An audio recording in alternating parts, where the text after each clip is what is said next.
नमस्कार पूर्व सैनिक भाइयों। आज 10 मार्च और धरने का 385वां दिन। सदैव की भांति आपका धरना देखिए जंतर मंतर पर लगा हुआ है। और ये हमारे बोर्ड और ये फैक्ट फेडरेशन वाले, इन्हें तो आप सभी जान ही चुके हैं। ये गोपाल कृष्ण जी और ये हमारी विसंगतियों का बोर्ड, जिसे हम सरकार से जो है मनवाने की कोशिश कर रहे हैं। सरकार हमारी सुने और सभी पूर्व सैनिकों के लिए जो है कार्य करे। और ये जंतर मंतर का सीन। आइए मिलते हैं गोपाल कृष्ण जी से। Sir Ram Ram. Ram Ram sir, good morning. समस्त पूर्व सैनिकों को मेरे तरफ से राम राम। जो भी देश भर में जो पूर्व सैनिक बैठे हैं, व्यक्तिगत कमेंट्स बहुत मेरे को देता है, तो वही कमेंट्स के ऊपर हमको जैसे सुबह हो जाता है तो हम सोचता है हमारे जो दिया हुआ जो काम है, जो टास्क है, उसी को पूरा करना। बिल्कुल आपको सबको पता है, जो हमारा धारा 144 की वजह से यहाँ पर 2 आदमी का ही एंट्री का परमिशन है, वो भी हमको रोका गया था। वो परमिशन रोकने की वजह से ही हमने बड़ा जो 3 मार्च को आपने देखा, हम लोग ने 144 के ऊपर चुनौती देते हुए हम लोग ने दिल्ली में इकट्ठा हुआ। उसको पहले हमने मेमोरेंडम से दिया 2 बार, हमें इसी जैसा रोका मत करो। जो कानून के दायरे में अगर 2 आदमी के लिए परमिशन है तो 2 आदमी हम जाके अपना काम करेंगे, क्योंकि हमारा इतना बड़ा आंदोलन को ब्रेक करने का जो प्लानिंग हमारा वरिष्ठ अधिकारी द्वारा सरकार के साथ में मिलकर कर रहा है, और उनका मदद करने के लिए उन्होंने जो सेना के अंदर रहते हुए किसी को उन्होंने कुछ लॉलीपॉपी दिया था, उनको किसी संगठन का हेड बना के उन्हीं का मुंह खुलवा के हमें टांग खिंचवाने के लिए लगा कर रखा है।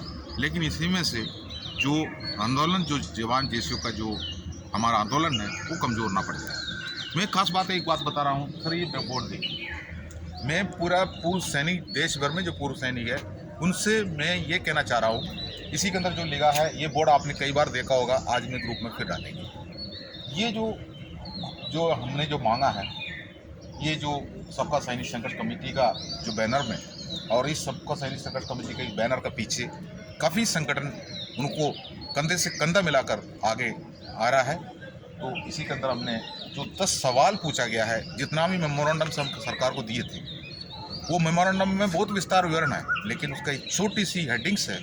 हमने जो फौज के अंदर देखा है, ये है 10 मांग हमारा। हमने ये मांगा है, जो आरोपी केवल जवानों के लिए तो उन्हें कम और अधिकारियों को जेब क्यों भर दी गई, ये एक सवाल हमने सरकार से पूछा।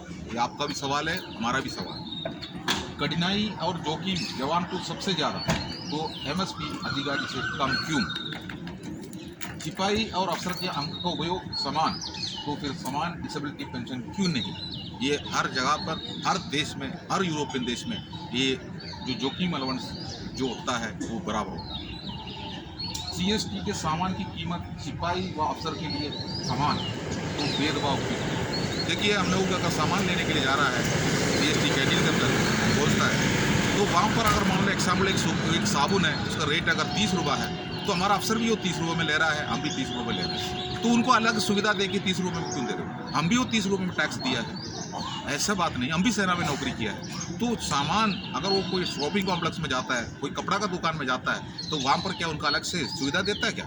वहाँ पर कस्टमर, सीएसटी के अंदर हम कस्टमर है, वहाँ कोई रैंक वाइज का काम नहीं होना चाहिए, मतलब वहाँ समानता नहीं है, आजकल नहीं है। थोड़ा कुछ आवाज़ अभी उठा है, जंतर मंतर का आवाज़ 1 साल से चल रहा है, तो कई कैंटीनों के अंदर थोड़ा कुछ सुविधा लेकर आया हुआ है। सिपाही व अफसर को बीमारी में दर्द एक साथ, तो ईसीएचएस द्वारा इलाज में भेदभाव, एक इसके ऊपर भी आपको एक सुप्रीम कोर्ट का एक आदेश भी निकल के आया है, जो कि वह जगह पर हमारा अफसर जाता है, तो अफसर को मान लो थोड़ी सी बुखार है, तो उनको फर्स्ट प्रायोरिटी हो जाके घंटों तक अपना फैमिली के साथ में जाकर डॉक्टर से पहले मिल जाए। लेकिन यहाँ पर जो दर्द से पीड़ित जो बैठा हुआ, उनका नंबर लेके बैठना पड़ता है, लेकिन पैसा देखिए तो हमारा इलाज होता है ईसीएचएस में। हमारा भी 1000 रुपये काटता है हर महीना पेंशन से, तो उनका भी कट रहा है, और कॉन्ट्रीब्यूशन उन्होंने ज़्यादा दिया है, तो कॉन्ट्रीब्यूशन ज़्यादा दिया तो 58 की उम्र में आ रहा, तो उनका और उनका परिवार को, उनको पेरेंट्स को तो बीमारी है, इलाज उसी दिन से शुरू हो गया। तो हम 35 की उम्र में आ रहा है, तो हम उसी के 1 दिन पहले भी हमने फिजिकल फिटनेस पूरा करके सेना से बाहर हुआ है, तो हमको 30,000 रुपये हमने दिया है। तो इनका उम्र तक 58 की उम्र, 60 की उम्र तक 25 साल बाकी है, तो 25 साल के अंदर वो पैसा कितना बन जाता है आप जान सकते हो। 8 साल में, आजकल के ज़माने में 8 साल में दोगुना हो जाता है। तो हमारे 120 क्या, हमारा 2,40,000 तक पहुँचता है। और हमारे JCOs का भी 67,000 है, और वो भी 2 गुना बन जाता है अफसरों का रिटायरमेंट को उम्र तक। तो इसी जैसा वो बनाया गया है अलग सुविधा के लिए। रिजर्विस्ट सैनिकों का अन्य सैनिकों से अधिक योगदान तो OROP से वंचित क्यों? जो रिजर्विस्ट सैनिक है, जितना भी जो हमारा लड़ाइयाँ हुआ है, जो 62 का, 65 का, जो 71 का, जो लड़ाइयाँ में इन्होंने भागीदारी किया है, आज भी कुछ लोग बाकी है, तो फिर उनको OROP से वंचित क्यों रखा गया है? तो वो भी देना चाहिए, वो भी देश का सेवा किया है, लड़ाई लड़ा है उन्होंने। और हमारा एक महत्वपूर्ण सवाल है, क्या प्रीमेच्योर रिटायरमेंट को OROP नहीं देना वायदा खिलाफी नहीं है? जो प्रीमेच्योर रिटायरमेंट क्या होता है सेना के अंदर आप सब जानते हो। हमारा 10% प्रमोशन होता है, 90% लोग सिपाही से बाहर आना पड़ता है, और वो 35 को उम्र में निकल के बाहर आ जाता है। तो OROP कम सर्विस करके आने वाले के लिए लिखा है। तो प्रीमेच्योर रिटायरमेंट का बात यही आता है, हमें 10% जो प्रमोशन आगे जो है वो भी 50 को उम्र तक बाहर आ जाएंगे। उसमें नायक 2-3 साल का एक्स्ट्रा करके आ जाएंगे, हवलदार कुछ करके आ जाएंगे, इसी जैसा उनका एक रेंज रखा हुआ है। लेकिन वहाँ पर, उस जगह पर हमारा साथ में कुछ भी बीत सकता है, कुछ प्रॉब्लम्स हो सकता है। एक जवान JCO का प्रॉब्लम ये होता है, एक अंधा काला कानून बना कर रखा है, अगर कोई जवान और JCO अगर बीमार हो जाता है तो बीमारी का इलाज उनको टाइम पर नहीं मिलता है, नहीं जा सकता है वो।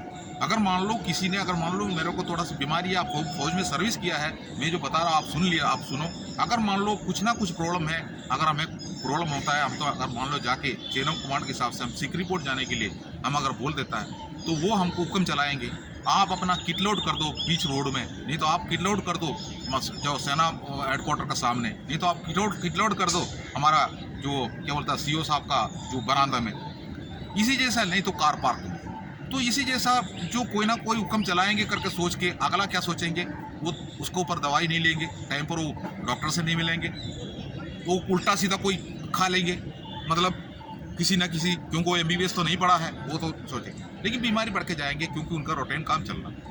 तो ऐसे में भी उनका तबीयत बिगड़ जाता है। अगर ऑफिसर का कुत्ता भी अगर बीमार हो जाता है, फौज के नंबर 1 जिप्सी लग जाएंगे उसको लेके जाने के लिए, और 4-5 फौजी भी उसका साथ में लग जाएंगे। लेकिन यहाँ पर जवान है जो गोली का सामना करने वाला है, उनको अपना साउंड हेल्थ कीप करना पड़ रहा है, लेकिन अगला के साथ में बहुत बड़ा भेदभाव होता है। तो अगला डर के मारे, नहीं तो बेइज्जती के मारे वो अपना बीमारी को छुपाता है। ऐसे में जो ऐसे लोगों को भी, जैसे मान लो आप देखा है डेंगू है, मलेरिया है, निमोनिया है, इसी जैसा कोई ना कोई उनके साथ में, अगर मान लो छुट्टी पे गया, कहीं भी गया, उनके साथ में हुआ है, वो उस टाइम पर इलाज ठीक से नहीं कर रहा है, उल्टा सीधा गोली खा लिया, पैरासिटामोल खा लिया, उनका शरीर में क्षमता है, वो बच के आ गया। लेकिन ऐसे में वो BBT दौड़ने वाला बात हो, फिजिकल हासिल करने वाला बात हो, वो फेल हो रहा जा रहा है, और साथियों का साथ में आगे नहीं बढ़ पा रहा है, वहाँ भी उनको बेइज्जती किया जाता है। उनको बोलेंगे तुम ठीक से नहीं दौड़ रहा, तुम शाम को भी दौड़ो, अब वो वैसे ही उनका शरीर कमजोर है। तो ये एक ऑप्शन है हमारे लिए, हमारा ये कैंट्री है, उसके अंदर हमारा उसके अंदर हमारा एक रूलिंग रखा हुआ है, तो आगे प्रमोशन के लिए हम आगे भी नहीं बढ़ पा रहा है। तो ऐसे में एक प्रीमेच्योर रिटायरमेंट का एक स्टैंड रखा हुआ है, ये JCO जवानों के बीच में है, कम उम्र में आने वालों के बीच में है। उसके लिए कमिटी बैठता है, हम एप्लीकेशन देने के बाद भी हमको तुरंत रिलीज नहीं करता है, वो भी हमारा रीजन के ऊपर इंक्वायरी होता है, हम अपना रीजन जो भी बोला है उसका इंक्वायरी होता है, उसके बाद हमारा कमांडिंग अफसर जो है उसका रिकमेंड करता है। लेकिन हमारा माननीय प्रधानमंत्री जी ने क्लियर बोला है, वो नायक हो, हवलदार हो, सिपाही हो, आप देश का सेवा कर रहा है, आप ही तो इस देश का सब कुछ है, आपको OROP के नाम पर भ्रमित किया जाता है, विपक्ष ने भ्रमित करता है, इसी जैसे भाषण देके वो हर जगह पर जो चुनावी भाषण देता है। लेकिन ये हमने ये पूछा है, जो क्या प्रीमेच्योर रिटायरमेंट को OROP नहीं देना वायदा खिलाफी नहीं है? हमारा माननीय प्रधानमंत्री जी ने वायदा किया है, उसका खिलाफ नहीं है ये। और 2014 का बाद जो भी रिटायरमेंट आया हुआ है, ऐसी सैनिक जो काफ़ी सैनिक OROP से वंचित है, उनको नहीं मिला। 2014 का बाद 2023 के बीच में जो टू OROP टेबल आउट करते टाइम पर 2014 से 2023 के बीच में कितना साल का जो लोग हैं इसको वंचित करके रखा है, उसको पीछे वाला को देखा है। तो ये सब जो करके लाया है, ये किसने इसी जैसा करने के लिए भारत सरकार का सामने इसका सिफारिश किसने किया था, ये भी आप जानते हो। देखो वीआरएस जो होता है, सेना में हमारा अफसरों का एंट्री जो है वो 54, 56, 58, 60 को उम्र में वो रिटायरमेंट होना है। अगर उसको पहले वो आना चाह रहा है, वो वीआरएस ले सकता है, जो कि उनका सर्विस एंट्री है। अब वो वीआरएस भी ले ले, कुछ भी ले ले, अब वो एनएफयू भी मांग रहा है। ठीक है, उनको सरकार दे रहा है तो देने दो, लेकिन हमें भी दे देना। हम भी तो सिपाही से जो टीएस नायक या एसीपी वगैरह लेके, हम भी तो कम उम्र में आ रहा है, तो वो जो एनएफयू का जो मांग कर रहा है वो तो हमको भी दिला दो। नहीं तो हमने लेटर दिया है, सबका सैनिक संघर्ष कमेटी ने लेटर दिया है, सरकार के टेबल में पड़ा है, जो प्रधानमंत्री का, राष्ट्रपति का, रक्षा मंत्री के टेबल में हमने लेटर दिया है। अगर उनको दे रहा है तो हमको भी दे दीजिए, हमने ये मांग किया है। अब ये देखो, जिन वीरांगनाओं ने अपना सुहाग खोया उनको पर्याप्त पेंशन क्यों नहीं, ये एक बड़ा सवाल है। ये सब ये जो सवाल ये है, जो 9,000 रुपये पेंशन मिल रहा है हमारा विधवाओं को, हमारा विधवा बहन को, अगर हम लोग सभी फौजी जितना भी एक्स सर्विसमैन है, बाहर आने के बाद हम किसी जगह पर चौकीदारी के अलावा हमको कोई सेटलमेंट नहीं होता, तो हम कर्जा भी लेता है। एक तो हमारा कंप्यूटेशन का कर्जा चल रहा है, इसके अलावा हम EMI और काटता हमारा हाउसिंग लोन के ऊपर या एजुकेशन लोन के ऊपर, और फिर हम चौकीदारी कर रहा है, उसका भी आधा पैसा हमारा अधिकारी ही खा रहा है, जो प्रोपरेटर बनकर बैठा हुआ है। तो ऐसे में जो हमारा उसके अंदर सुपरवाइजर वगैरह बैठा हुआ है, वो सिलेक्टेड व्यक्ति को बैठाता है, वो भी आप जानते हैं कौन है सिलेक्टेड, तो हमारे शोषण मारने तक है। तो ऐसे में जो हमने हमारे डेथ होने के बाद जो जेसीओ जवान का विधवाओं को मिलेंगे, वो जो जेसीओ जवान का आखिरी पेंशन था बेसिक, उसका आधा। लेकिन अफसरों का आप 2016 का टेबल उठा के देखिए, जो अफसरों का, कल अपना कपिल सियानी का एक वीडियो कल निकल के आए थे, आपके अंदर क्लियर हमारा एक अमर उजाला में एक न्यूज़ छप के आए थे, जो कुछ पेमेंट के बारे में, बैंक कर्मियों का बारे में वगैरह लिखा था। उन्होंने उसके ऊपर एक वीडियो, बहुत अच्छा एक वीडियो बनाया था, कम से कम वो तो कम से कम देख लो आप रिवाइंड करके। ये एक 2016 के एक जो विसंगति का एक लिस्ट, एक अफसर का विधवाओं को क्या मिल रहा था, उसका बाद जो 6th CPC निकलने के बाद उनको क्या मिल रहा था, उसके बारे में क्लियर उसके अंदर लिखा हुआ, क्लियर उसके अंदर लिखा हुआ। उसके बाद उन्होंने उसके अंदर हमारा बेसिक पेंशन के बारे में बताया था। तो आप लोग ये सब कुछ सुनते क्यों नहीं? दूसरी बात, तो हमारा भेदभाव बहुत है, जो कि हम लोगों ने जो कर्जा लेके बैठा हुआ है, हम सेटल्ड नहीं है, दूसरा नसीब में कुछ नहीं है, सैनिक कल्याण का नाम पर ठप्पा है, और पुनर्वास हमारे लिए कुछ नहीं है, उसको उस जगह पर भी हमारा अधिकारी बैठा हुआ है, वो जिसको चाहता है उसको करेंगे, जो कि उनके लिए सेवा करते हैं टाइम पर किसने उनके चमचगिरी किया है उसको ढूंढ के उनको सेटलमेंट कर देंगे, जो कि सीमित कोटा होता है। और जो एडी पंजाब में नौकरी किया है वो तो अपना हक के लिए जंतर मंतर जैसा रोडों में बैठ के साल भर के जो भोगते रहेंगे, और उनका टांग खींचने के लिए वो सेलेक्टेड व्यक्ति पीछे लग जाता है। और ग्रुप एक्स के सैनिकों की पेंशन में कटौती क्या चलावा नहीं है? जो ग्रुप एक्स के साथ में जो अभी एक फैसला माननीय सुप्रीम कोर्ट से हुआ है, जो उनको अपना हक के लिए उनको सुप्रीम कोर्ट तक जाना पड़ा, जो हमारा ग्रुप एक्स सैनिकों के बारे में बता रहा हूँ। पेंशन रेगुलेशन एक्ट रिजर्विस्ट और ऑर्डनरी नायक, हवलदार और नायब सूबेदार के लिए क्यों नहीं लागू किया गया? ये भी एक बड़ा सवाल हमने जो पेंशन रेगुलेशन एक्ट के ऊपर जो रिजर्विस्ट के लिए लिखा गया, ये हमने 10 सवाल सरकार से पूछा है। यही हम लोग ने 1 साल से यहाँ से हमने सरकार को दिया हुआ मेमोरेंडम में भी इसका विस्तार विवरण है। इसके अलावा हमारा गुलामी के पीछे और भेदभाव के पीछे, सेना के अंदर जो जुर्म हो रहा है उसके पीछे, जो हमारा काला कानून जो अंग्रेज़ों का टाइम पर बनाया हुआ, वो आर्मी ऑर्डर को समाप्त करके हमारे लिए एक नया आर्मी कानून बनाए, जो कि ब्रिटिश वाले ने हमारा ऊपर गुलामी को तो जो कायम रखने के लिए उन्होंने बनाया, वो उस कानून को आज हमारा अंग्रेज़ अफसर, हमारा काले अंग्रेज़ अफसर बोलता है उनको, हमारा जितना भी अफसर है उनके लिए हमने काले अंग्रेज़ नाम दिया है, जो कि काले अंग्रेज़ों का जो कारनामा हमने सहन करके सेना में नौकरी किया है, आज भी हमारा सैनिक वो सहन कर रहा है, इसलिए हम काले अंग्रेज़ बताया हुआ है, उसमें कोई दौराई नहीं है। उसके बाद ये आपको ये 10 सवाल आपको अगर अच्छा नहीं लग रहा है, अगर आप बीजेपी से पूर्व सैनिक में हैं, अगर आप आम आदमी पार्टी से पूर्व सैनिक हैं, या नहीं तो आप मार्क्सिस्ट पार्टी से पूर्व सैनिक है, और एनी जो राजनीतिक पार्टी से जुड़े हो, या नहीं तो किसी अफसर हेड संगठन में आप रहते हो, जो ISL, जो NHCC जैसा वो अपना आप खुद ही बोलता है हम तो देशीय संगठन है, सरकार के सामने बात करने के लिए मौका है, लेकिन इन्होंने कभी बात नहीं किया। वो उन्होंने आपका हक, मेंबरशिप के नाम पर आप लोगों का हक खाते रहा, और ऐसे लोग यहाँ जंतर मंतर पे 1 साल के अंदर आके अपना संगठन को आगे लेके जाने के लिए किसी आड़ में यहाँ पर आके झूठ बोल के बोकते हुए चला गया। ये सब हमने देखा।